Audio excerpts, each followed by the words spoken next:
Hello, hello, hello, and welcome back to today's podcast. Thank you so much for being here as always.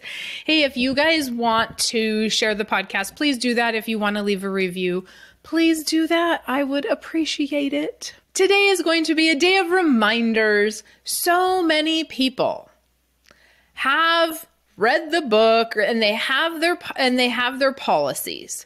So if you're a client, this might be more of a reminder to you than if you're a non-client. But I was just looking at Nelson's book and going through the chapter, Use It or Lose It. And as I was reading that, I thought, every year, you know how every year starts and you kind of look back at what did we do for farming last year? How did it go? What are we going to plant? What are we going to buy? And you're usually doing that November, December. Okay. What do we want to do with our cattle? What do we want to do with fertilizer, chemical, seed? Do we want to go regenerative? Whatever it is that you're doing. And you review the previous year. You do that so you're better next year. What happens with the infinite banking concept is you don't ever review it. You read my book and you go, oh my gosh, that is amazing. And I'm going to call Mary Jo and I'm going to set up a policy and we're going to be on our way. Yay. And then you don't call me back for more education. You maybe aren't listening to podcasts or not listening to them consistently. I know who does, because those who do call and go, hey, I got a question. You were talking about this on your podcast and it raised XYZ question. Fantastic. That's why I'm doing the podcast, so that you guys can be calling me. But we set this policy up and we don't use it, or we don't remember how to use it, or we're not paying our full premium. Okay. If the life insurance company is billing you how you paid last year because you didn't put your full amount in, then guess what? You're not putting your full amount in. You're losing the opportunity. And you've lost the thought of what we even talked about. It's crazy when I call clients and say, hey, do we need to do a review? No, I'll call you when I need it. Okay.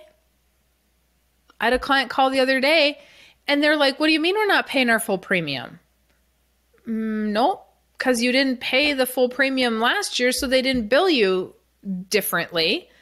So they're just billing you for the minimum premium. They didn't know that, right? Because we did not have a review. And so we need to review. You cannot get everything and learn everything in an hour and a half meeting. That's not possible. I do not spend enough time with you in the beginning for you to know everything, because the idea is you're going to continually come back when you have questions. And believe me, it's not that hard to get in to see me. I have lots of time blocked off and open for existing clients. And it's actually, we're at the point now where it's exciting. I have last week and this week, almost all existing clients doing reviews, talking about what they've been doing with their policies, who's using it, who's not using it, who's having babies, who's buying land, whose parents have passed away, that now we have stuff that we have to look at. What are we buying? Do we have money we need to put in the policy? All of those things. That is part of using it. Okay. If we are not constantly talking, I don't care if it's about the policy, but if we're not constantly talking about the thought process of how to utilize our money, how are you going to remember? Okay. I have several clients right now that have inherited, a few $100,000. How are we going to use that money? I have several clients right now that had a really good year last year and they have a bunch of money sitting around. What do I do with that money, Mary Jo? Do I start another policy with it?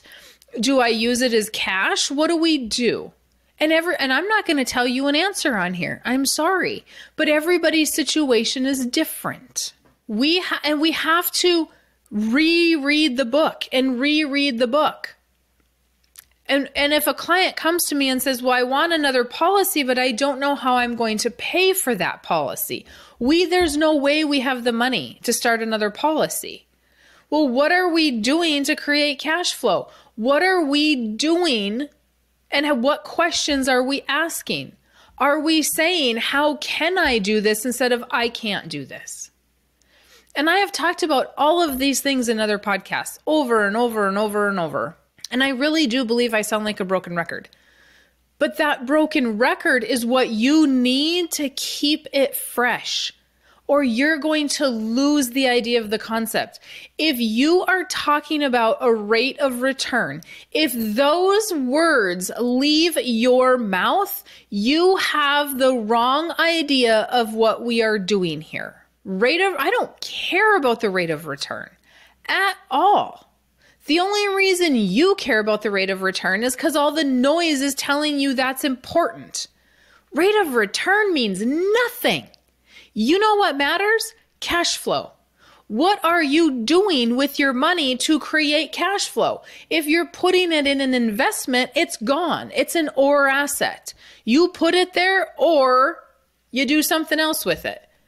If we're going to put it into a life insurance policy, we get to borrow against it and use it to buy property, to buy ATMs, to buy land, to buy cattle, to buy sheep, to start a egg tourism business. I don't care what it is you're using it for. It should be generating cash flow, okay?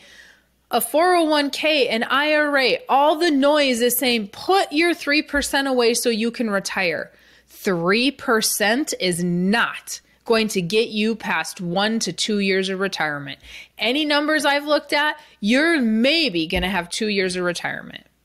You better be putting 20% away into that IRA and hope that that thing never goes down and tanks. Because if it does, we're not retiring. We are going to save for retirement, or do we want to create cash flow for retirement? This is part of the thought process. In this chapter, that is what Nelson is talking about. And let me read it. The infinite banking concept is dealing with a totally different paradigm. This amounts to a personal monetary system. That is what we were talking about. A personal monetary system. One where cash is coming to you that you 100% control. I talked to a client yesterday that is buying rental properties, and he was telling me how painful it is to go through the lending process. And oh boy, did that bring back memories to a year ago when we went through it ourselves. And I'm like, yep, fees for this, charges for this, and more time for this. And oh, send me that bank statement, but send it again. And I said, we bought a rental property and we paid cash for it.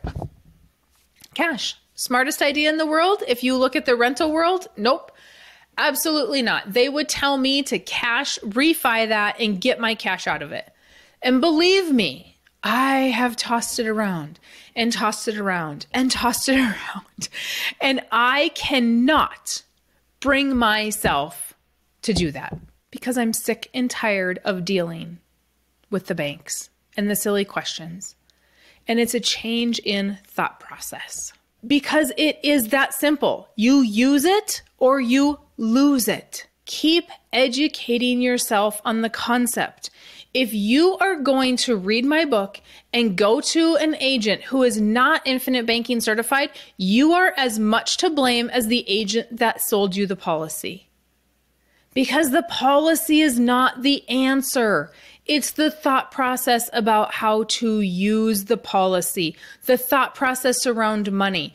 Where are you going to get that education? Who's going to help you through that when you have a personal question of what do I do next? Believe me, I get calls from people that have policies with agents that aren't certified and asking me, well, do I start a policy? Do I use this policy? How am I supposed to use the policy? Should I be using cash? Should I take money from the policy? Should I go to the bank? What do I do? I used to have time to answer those. I don't anymore. So you're left to podcasts to figure out how to do that. But I ask you, should somebody really be getting commission that's not helping you, that just sold you a policy, and then you get to go do all the work? How silly is that? That's silly. Okay, if you guys have comments, questions, concerns, let me know. Email me at withoutthebank.com. I am happy to answer those. If you have not gotten the book Farming Without the Bank yet, please do so. And you can go to farmingwithoutthebank.com. You can grab the book there. You can also get Nelson's book, Becoming Your Own Banker, and you can get them as a bundle. Those two together are absolutely fantastic. So go ahead, order those. And if you need anything, you know where to find me. Thanks for tuning in. You guys have a great day, and we'll see you in the next podcast.